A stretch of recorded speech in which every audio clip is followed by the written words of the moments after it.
In episode 4, the first place that Ellie and Dina go when they get in Seattle is a pharmacy. And it makes sense. They don't have a ton of medical supplies, so when you do pass a pharmacy, you might as well stop by and see if you can gather any supplies that you didn't previously have. Dina's the only one to go in, though, and she tells Ellie, I didn't really find much. They continue to go deeper into town, and it is dead quiet. But they also see things they've never seen before, like a tank. And it's becoming clear to them that Fedra was there, but Fedra was attacked. And it kind of looks like Fedra was attacked by Fedra. Either way, there's been a lot of fighting going on in this location. No doubt about it. As they continue to look around, though, Dina notices through her binoculars that there is a TV station with the words WLF written on the satellite dish. And right away, Ellie wants to go. She wants to investigate. But Dina convinces her that is a dumb move. For starters, if somebody is writing letters that big that you can see that far away, they want you to come. The second thing is, they're coming on horseback, and these people will likely have the higher ground, so they'll see them coming. So what Dina proposes is, they just wait until nightfall, and they sneak in, without the horse, on foot, and then they can investigate. But that's going to require them to kill a little bit of time. And they do that in a music store that they find. This is going to allow Ellie to show off a skill that she learned from Joel, playing the guitar. She finds a guitar lying around this music store, she picks it up, and she starts playing a-ha's Take On Me, an all-time amazing music video, by the way. But she starts serenading Dina all the while, and Dina is transfixed by Ellie playing this song. She never knew how good Ellie was at the guitar, and Ellie has to admit that it was all Joel teaching her. But once nightfall hits, these two hit the streets, and they head towards that TV station. And when they get outside, they do notice that there is a way in.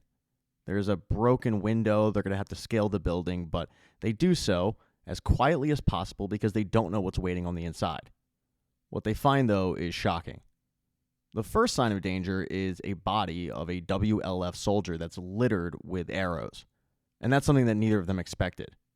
But when they get into the lobby of the TV station, that's when they see the grand scale of violence that was awaiting them.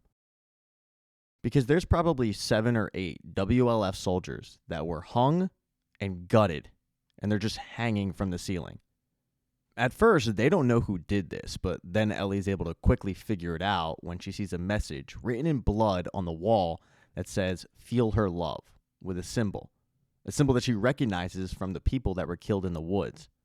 That's when she puts 2 and 2 together and realizes that the people that did this, the people that murdered these WLF soldiers, were the same people from the woods. As both Dina and Ellie are trying to make sense of what exactly they're going to do next, they hear a radio go off. Dina grabs the radio off a dead soldier, and they both figure out that one of these soldiers called for backup before they were killed. And that backup is about to arrive, so they need to hide. And sure enough, seconds later, after they hide, about 5 or 6 WLF soldiers come in and they see exactly what the Scars did to their comrades. And they're pissed. They want retribution. Whoever's in charge of the WLF soldiers tells the group, I don't care who you find, kill them. We're not talking to Isaac about this. Search the entire building. And that's going to be trouble for Ellie and Dina, who realize at this point they're going to have to get the hell out of there. So quietly, they try to avoid the soldiers and find a way out. And Ellie is almost able to until a soldier comes in her vicinity and she has to attack him. She jumps on him, she puts him in a headlock, but the commotion attracts more soldiers, and Ellie and Dina are barely able to escape the TV station. But these soldiers, who think that maybe Ellie or Dina are Scars, or maybe they just had something to do with the murders, they go after them.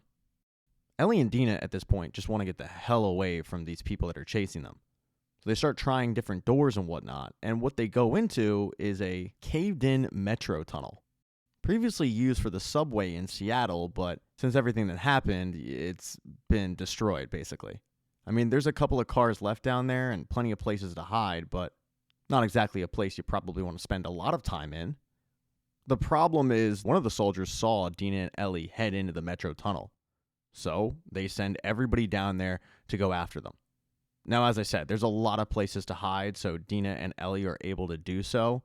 They're trying to just evade being captured at this point. Soldiers making their way down, throwing flares, trying to find these 2 people. But then another issue presents itself, because they start hearing clickers. They start hearing clickers and infected. And one of the soldiers actually mentions how that tunnel was supposed to be cleared out, but apparently not. Dina, meanwhile, is actually counting the different noises that she hears, trying to figure out how many infected they're going to have to deal with. But they get their answer when the infected burst through, and it's way more than 5. I'm talking a swarm of infected attack these soldiers. Suddenly, Dina and Ellie are the least of their problems. The soldiers are just trying to fight for survival, firing off round after round, trying not to get killed. But the infected, they don't care who exactly they're attacking, whether it be soldiers or whether it be Dina and Ellie, who they see and they go after. Dina and Ellie run for their lives. They get into one of the train cars. That gets pretty close, but they're able to get in, run through a couple of cars, and get out without being attacked. It seems like they're almost home free when they get up to the top of the subway, but the gate used for people to exit the subway is pretty rusted out, and it's causing Dina and Ellie to really strain to get through it. Ellie's ahead, and she basically is free, but she continues to push to get Dina free as well, and that's when Dina is almost attacked by one of the infected, and she would have been attacked had Ellie not thrown her arm in the face of the infected and gotten bit. On purpose, mind you. This allowed Dina to fire at the infected and kill them, and both girls were able to get out free, but the infected did take a nice bite out of Ellie's arm. Ellie, though, doesn't seem fazed, and that's because Ellie knows that she is immune. For Ellie, it's all about just trying to find a safe space to spend the night at this point, and she does find it. It's an old theater.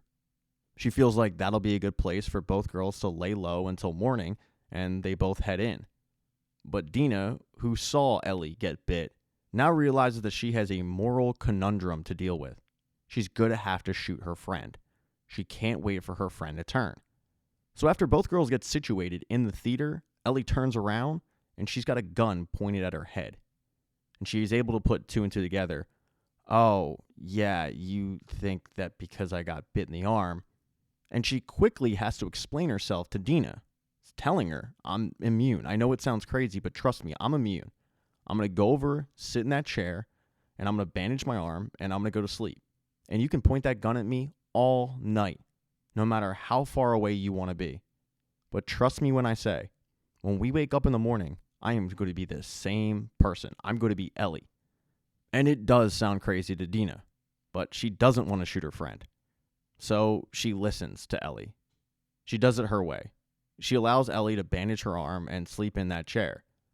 But in the middle of the night, Ellie wakes up. She's still got Dina pointing a gun at her, flashlight and all, and she shows Dina, look, I got bit hours ago. I'm fine.